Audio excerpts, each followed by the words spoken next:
afternoon, Don. May 1st here. Nice to see you. Yes, And sir. yeah, wow, what a rough and tumble couple of months we've had. March and April. March was the tail of the falling off the cliff, and April was the reverse story of one of the biggest and fastest bounces in a long time. Who knows where we're going to end up? But it's the 1st of May. Right now the market's down about 2.5%. S&P is a little more than that. Don't know where it's going to end up, but volatility's still in the air. I thought it might be interesting, given your expertise and your background in math and you know your years and years of wisdom. I thought I might ask you to play statistician for us today and walk us through some interesting statistics coming out of this period of time.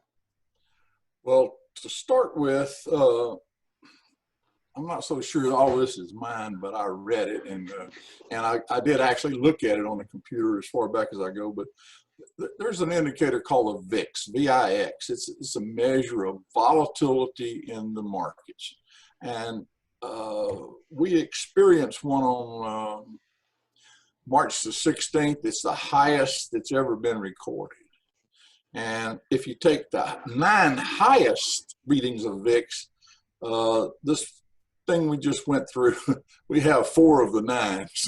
So we've had some unprecedented volatility to deal with. And right along those lines, you have to go back to 1929. I think my dad was born in 29, and he's been gone now for 30 years. So we had, we had 8 consecutive days where we either had a plus or a minus 4% moves in the market. Wow. So that makes going to Six Flags and riding the Scream Machine like a day on the beach. So, and probably there's some other things that I could read. My other little stat that I really like is that the number of weeks from a peak in the market until you are down 20%, the average is 40 weeks. Now that's over 3 years. I'm sorry, almost a year. I got another one in months. So, but this one took 3 weeks. When the average week is 40, this one took 3. And that's just to get down 20%. We went down a little lower than that. I got more of this kind of stuff that I like. Yeah, this is good stuff. So, in other words, normally, when the market goes from a peak and it reaches a drawdown of 20% from that peak, the amount of time that it takes that is the average amount of time it takes that to happen is 40 weeks. 40 weeks, correct. We were down 36% in 3 weeks. Unbelievable. Unbelievable. Yeah. But I'll have to, we have a lot of things that in building our models and building our processes, I can go on record and tell you, we certainly didn't know this was going to happen, but our processes handled it pretty good. Yeah. And to me, that's a validation that we don't need to know the cause of these things. We don't, but we need to be prepared for it. And we may not be over with this one yet. So that's the part that I also like, is that if it goes down further, we're in a position that I think we'll handle it adequately, and that's about the best you can do when you're on the Scream Machine. So. Yeah, I think there really are. The piper has yet to be paid. Yeah. For the lockdown. The market rally that we've seen really doesn't comport with the news that's out there, at least economically. And our models are not based on economics or other fundamental factors or macro views. We're technical analysts, and we base it on probabilities and patterns, and we look for exploitable risk factors that we can manage.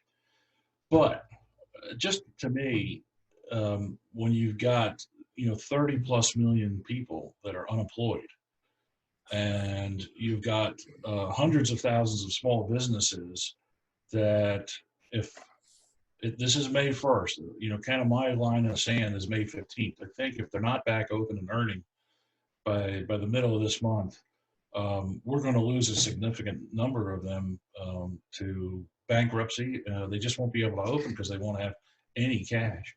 They won't be able to buy inventories. I'm thinking especially restaurants. You've got to buy food to prepare before you can, start selling it. And they're just not going to have operating capital. It will have been spent just paying the rent and utilities during this shutdown. That's going to come home to roost, I think. You don't flip a switch and the economy goes back to as robust as it was. There's a couple other things too that, having printed as much money as we have, inflation is likely to become a factor at some point. I don't think that'll happen this year, or maybe not even next, but sometime within the next several years, inflation has to take over unless we find a way to grow our economy fast enough that it's not an issue. I think also we've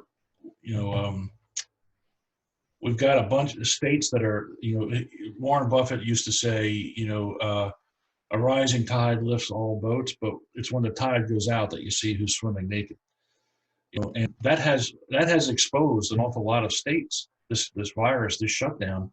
Those that have been profligate in their spending and careless in their debt, and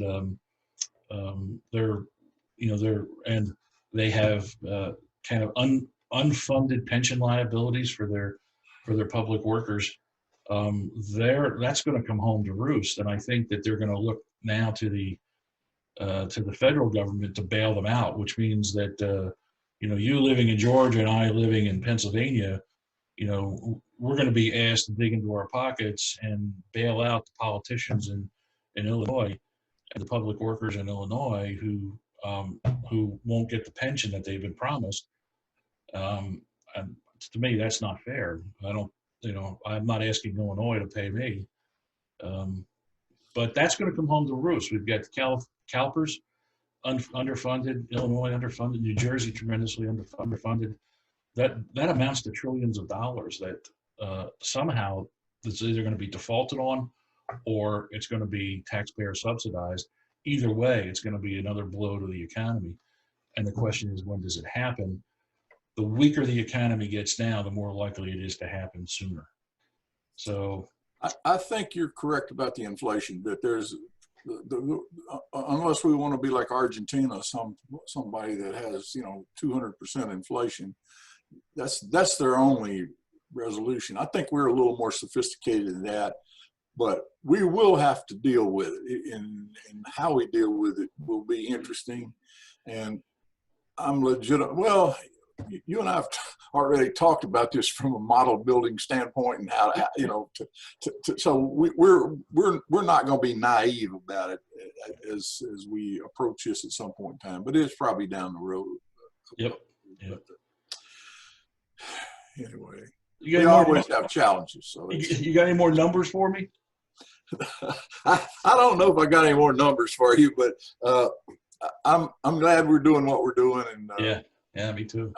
I would say just generically that most of the markets have markets, meaning the S&P 500, some of the large markets, probably have another 15, 16%. And I'm just grabbing at these numbers and I'm not looking at them.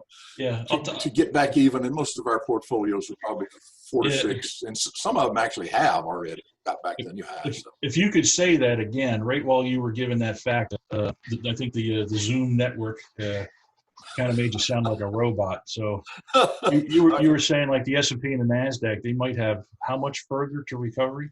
We would probably take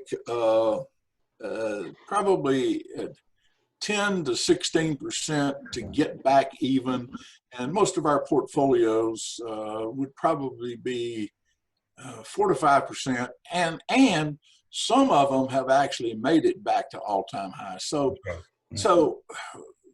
you know, the old drill down here in Georgia says, if you're in a hole, quit digging. Well, we're digging out of that thing. We don't have near as far to go as some of the benchmark things that people use. So Yeah.